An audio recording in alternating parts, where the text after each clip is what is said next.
प्यारे नाज़रीन, अस्सलाम वालेकुम। उम्मीद करती हूँ आप सब लोग खैर आफियत से होंगे। मैं आप सबको अपने चैनल इन्फो रिवर में खुशामदीद कहती हूँ। आज का हमारा टॉपिक है हकीकी पसमानदगी क्या है और ये पसमानदगी कहाँ से आती है। जिस नवैयत के मुआशरती ढांचे में यानी जिस मुआशरती नवैयत के ढांचे का हम हिस्सा है, इसमें हर मामले को मादी नुक्ता नज़र से देखा और जांचा जाता है। तमाम मामलात को किसी एक ऐनक से देखने का रवाज आम है। अच्छा, तो ज़िंदगी का हर बुनियादी मामला सिर्फ खराबी की ही नज़र होता चला जाता है। हम चूंकि पसमानदा मुल्क है, इसलिए हर मामले में सिर्फ मादी हिसाब किताब सामने रखते हैं। खुशहाली के बारे में सोचने बैठते हैं तो सिर्फ ये देखते हैं कि हमारे पास क्या है और क्या नहीं है।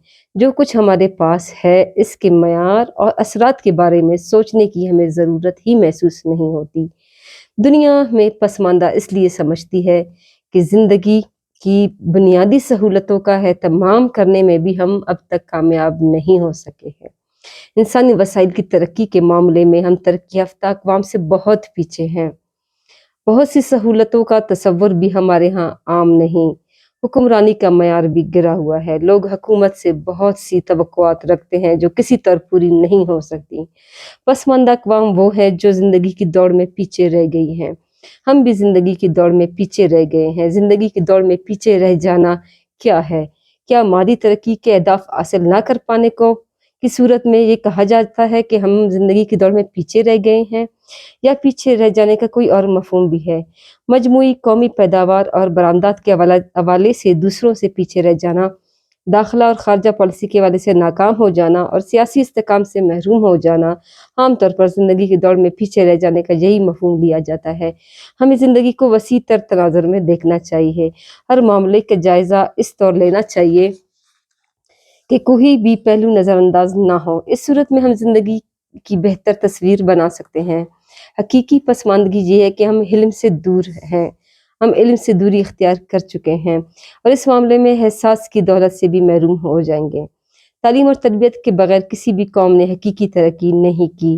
मगरिब की मिसाल हमारे सामने है। अगर इस मयार को सामने रखा जाए तो कहीं अक़वाम बहुत कुछ रखने के बावजूद पसमानदा ही कहलाएंगे। तेल की दौलत से मालामाल ममालिक की आमदनी 4-5 अशरों के दौरान रही। तवानाई का बहरान वक्फे वक्फे से सर उठाता रहा। तेल की कीमत में इजाफा ही होता रहा। जब दुनिया का मदार तेल पर हुआ तो इन ममालिक में दुनिया की तमाम सहूलतें क्यों न पाई जाए जिनके पास तेल और गैस की दौलत है।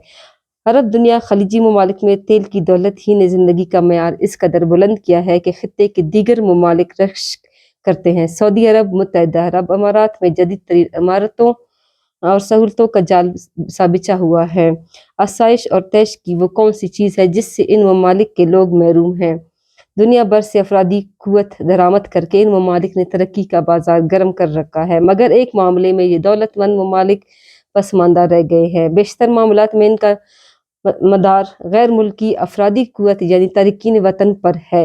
मुत्तहिदा अरब अमारात में खरब हजार के गैर तरक्की याफ्ता ममालिक या गरीब ममालिक के लाखों बाशिंदे कम उजरत पर काम कर रहे हैं। तेल के ज़खायर बहुत कुछ दे रहे हैं, मगर कब तक देते रहेंगे?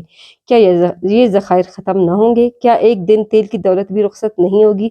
तब क्या होगा? इस दिन के लिए इन ममालिक ने तैयारी की है। यही असल पसमानदगी है। कई नस्लों को ऐसी दौलत देखने को मिली है जिसकी पुश्त पर किसी भी तरह की मेहनत का अमल दखल नहीं। बेमेहनत की दौलत इंसान को किसी भी मामले में संजीदा नहीं होने देती। अरब दुनिया में ऐसी दौलत की खराबियाँ आसानी से देखी जा सकती है। बेहिसाब दौलत हासिल करने पर भी अरब दुनिया दानिश के मैदान में कहाँ है। जदीद तालीम से आरास्ता अफराद की तादाद कितनी है? ऐसे कौन से इकदामात किए गए हैं जो मुस्तकबिल बईद में इस खित्ते को आलमी सियासत और मईशत में जिंदा और मुहतरिक रख सकते हैं? बहुत हुआ, बहुत बड़ी बात इसमें हमें समझाई गई। हकीकी पसमानदगी दिमाग की, जहन की पसमानदगी है, शऊर की पसमानदगी है। जब इल्म की पसमानदगी है, हम इन चीज़ों से दूर रहेंगे। हम दुनिया के में नए आने वाले टेक्नोलॉजीज़ की को नहीं समझेंगे। हम उनको उनकी सहूलत से ان سے فائدہ تو اٹھا سکیں گے لیکن خود ہم کارآمد نہیں ہوں گے کچھ نہ کچھ تخلیق کرنے کے لیے. یہ ہماری ذہنی پسماندگی ہے، حقیقی پسماندگی ہے. اس پہ ذرا غور کیجیے گا. ملتے ہیں اپنے نیکسٹ ولاگ میں، تب تک کے لیے اپنا خیال رکھیے گا. اللہ حافظ.